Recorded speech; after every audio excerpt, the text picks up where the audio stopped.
Malakas ang katawan. Pagkatapos malakas ang katawan ng madam. Salamat po. Amen. So, ayan. Mga kababayan, nandito ngayon yung aking dalawang panauhin sa umagang ito dahil dito sila mag-aalmusal. Dahil Sunday po ngayon mga kababayan at sabi ko sa kanila, pinasundo ko, no, kagabi pa lang sinabihan ko na sila na dito muna sila sa bahay at dito sila mag-aalmusal, magpa-relax para kahit pa paano yung araw nila, yung isang araw nila, yung Sunday, yung buong Sunday po na makapahinga man lang. Nakakasama ko rin sila. Kasi mga kababayan, tulad ng aking ginagawa noon na walang pahinga, halos walang pahinga, araw-araw kahit Sunday ginagawa namin sa papablog. So, napundi din po yung aking katawan. So, ngayon, yan din po ang sinasabi ko sa kanila ni Nanay Sonia at ni Nanay Roselyn. Hindi ay wag abusuhin yung katawan kasi kawawa sila yung breadwinner sa pamilya and then wag naman sana magkasakit dahil sa sobrang sipag nila. So, sabi ko, ipahinga nyo muna. Kailangan every Sunday magpahinga kayo at i-relax yung utak nyo, yung katawan nyo, matulog kayo kasama ang pamilya. So, ayan, ngayon, kasama namin sila at dito kami mag-almusal. Pinaghandaan ko, nilutuan ko sila ng kamuting kahoy, saging na hinog, hilaw, with matching sausawan. Ako, naglalaway na ako sa sausawan. Sausawan na maanghang, ayan, bagong isda. At kamuting kahoy and then may itlog pa para lalong lalakas itong mga nanay natin na talagang napakasipag, no? Si Nanay Roselyn is magbateribol, no? Si Nanay Sonia napakasipag din yung ginagawaing panlalaki pero kayang-kaya. Okay, sige, kain na tayo. Madam, ang ganda yung damit niyo, madam. Ha, bakit? Butas. Fresh ko, madam. Ganyan. Ganyan ako sa bahay. Oh. Mula noon mga kababayan hanggang ngayon, kumbaga yung gusto ko yung mga ganito, yung mga punit-punit, yung mga ganito, and then sobrang nipis. Kahit yung short ko, ganun din. Nagbihis na ako ng short kasi nahiya ako na may bisita ako kasi ano na rin, punit-punit na rin. Ganyan ang ginagawa ko. Kahit mayroon akong dyan mga pang-araw-araw, pero yan talaga ang ginagawa ko eh. Kasi gusto ko fresh, parang hindi ako pagpapawisan, komportable ako. Tapos, noon, no, nung grade school, nasa bundok kami mga kababayan, pag wala kaming ulam, magsaing kami, kasi minsan mais yung kanin namin eh. Alam niyo po mga kababayan yung mais, yung pinapagiling. Minsan kami na magigiling kasi meron kaming gilingan doon, di manual. Kaya tapos palitan kami magkakapatid. Ang ginagawin namin pag walang ulam, kukuha kami ng kamuting kahoy or kamuti. So, ang gagawin namin, bago kami magsaing, tadtarin namin na maliliit yan, hiwa-hiwain namin na maliliit yan, and then ihalo namin doon sa kanin. Magsaing kami ng kanin, no? Yung mais, walang ulam. So, kamuti or kamuting kahoy, ganun, saksak sa Bisaya, kumbaga. Saksak namin tong ano, yung kamuti at saka kamuting kahoy. Kundi kahit wala ka ng ulam, may halong, yung sinain mo, may halong ano, kamuti or kamuting kahoy, ang sarap na kain mo. Malasa na siya, yun ang nagpapalasa. Ayun po, tayo po. Tapos yung kamuting kahoy ko ngayon mga kababayan, nilagyan ko ng asukal at saka gata. Kaya malangis-langis siya na may lasa. Nanalos din.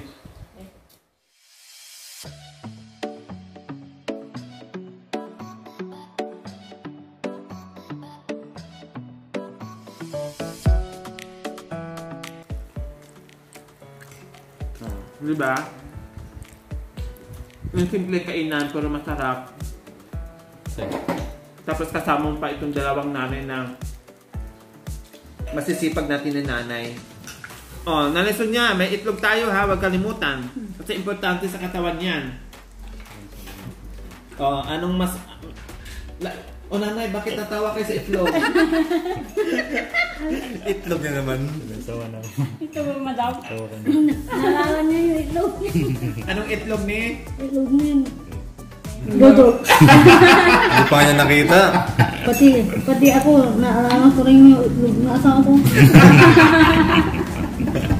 Bakit alala? Itlog ka, naalala mo na kaagad. Grabe ka naman. Ulam namin itlog. Umagang itlog. Tanghal itlog. Mamayang kami itlog. Puro na lang itlog. Puro itlog. Kumbaga pisting buhay. Kumbaga Nanay Sonia, lintik na buhay na yung pisting buhay na yung puro lang itlog. Ganon. Bugtong pa yun. Oh, nagsawa ka na sa itlog, Nanay Sonia? Hotdog. May hotdog pa. Mayroon. May hotdog na kakainin namin. Nanay Sonia, busog. Kahit ito lang yung inahanda ko sa almusal natin, busog ka ba, Nanay Sonia? So siyempre, kakain pa tayo mamaya na tanghalian. Mayroon. Kaya paghandaan mo mamaya ha. Nanay Roslyn, kumusta pa hindi ka na nakaimit dyan itlog? Busog na pala. Itlog! Itlog eh. Kumain na. Mama, hindi mo ka maalala yung itlog nin. Yung pinunta natin. Si Rodolfo. Rodolfo. Rodolfo. Hindi talaga siya nakamove on ni ano. Yeah. Ni Kuya Rudolph. Talaga lang ako. Ah! Inahanap si Kuya Rodolph. Bakit tayo hindi pumunta dito? Inaantay pala ni nanay.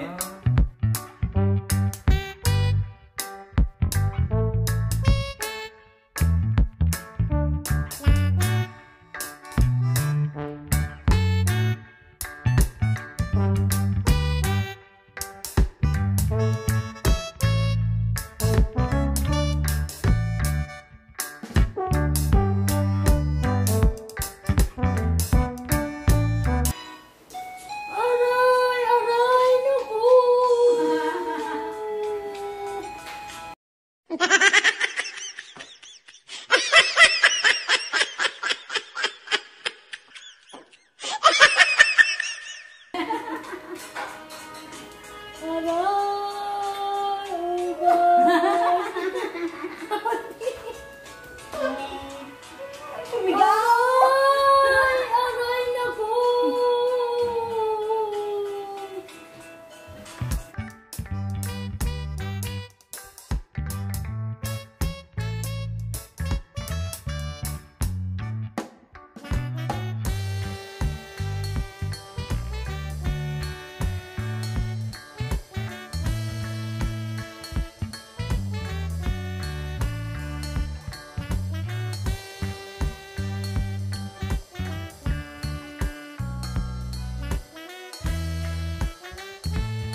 mga kababayan, tapos na kami nag-almusal, nagchismisan, nagtawanan, nagkulitan. So ngayon, naabutan na naman kami ng tanghalian. Ito mga kababayan, pinaghanda namin si Nanay Sonia at si Nanay Roslyn. May chicken, may pritong tuyo, at may daing, tapos sa akin okra. Ito, itlog. So ayan mga kababayan, kain po tayo. Nanay Sonia, ano, gusto mo ba yung ulam? Pang mahirap na ulam lang? Gusto lang, madam. Ha? Tama yan. Ha? Tama yan. Tama yan ganito. Pag walang chicken, hindi tama. Hindi, tama ito lang.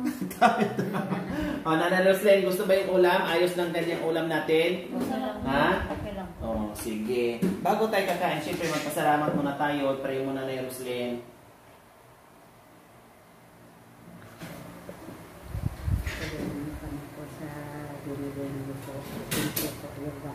Yan, amen. Salamat. Okay, kain na tayo.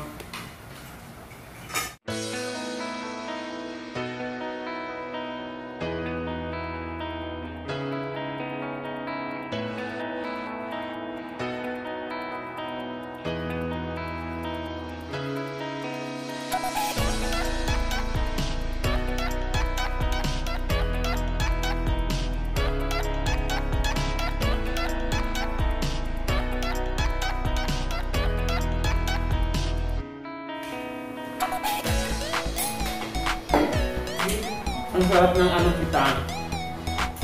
Daing na bango. Meron siya ha.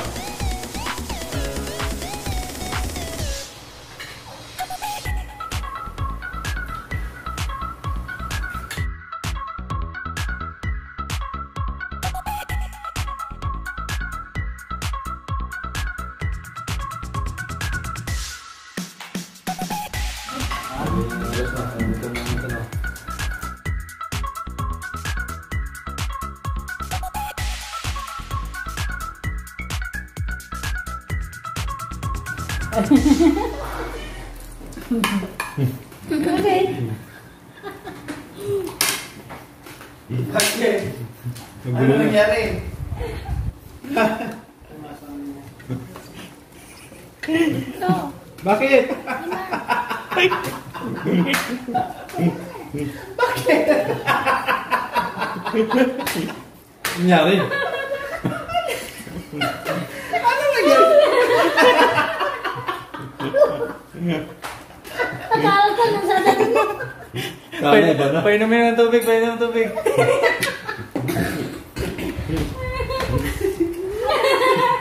Kala niya pang ano, pero Salita na tumaw. Pati din ako tumaw. wala pa nga. Mamaya. Mamaya. Akala ko kung yan na nervosili. Pinupunasan mo pala. Pinagpawisan mo sa kakain. Ganyan ang mga matatakap. Pinupunasan mo, bantayan mo. Mamaya, don't touch. Don't touch. Kumakain pa ako. Ang bukan na. Oo na, tayo kakain. Kumalang niya, bantayan mo orang ako.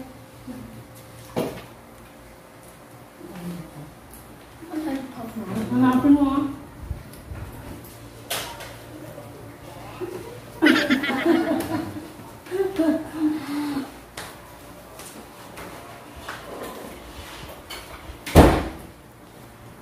Papalakas ka na ngayon. Mamaya ang tatay sumam po ito. Dumasin.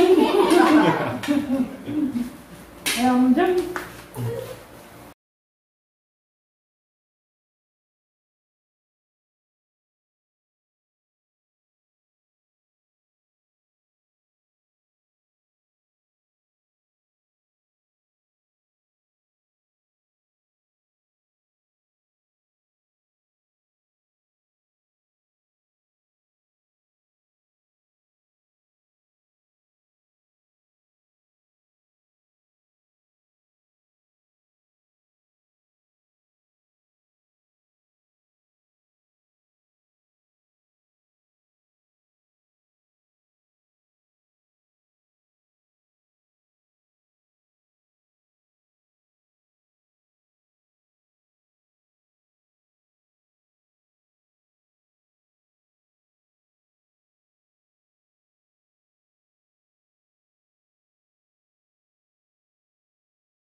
Kain ka pa. Ayun ko na. Na, Ayaw mo na? marigat-agan. Hindi na kaya, nanay. Tikit na din yung short na ay talaga. Ay, salamat. Ay, Saan ka papunta? O saan ka pupunta nga eh? Ugat pa ako. Saan ka pupunta? Kasi, Saan ka pupunta mo? kasi,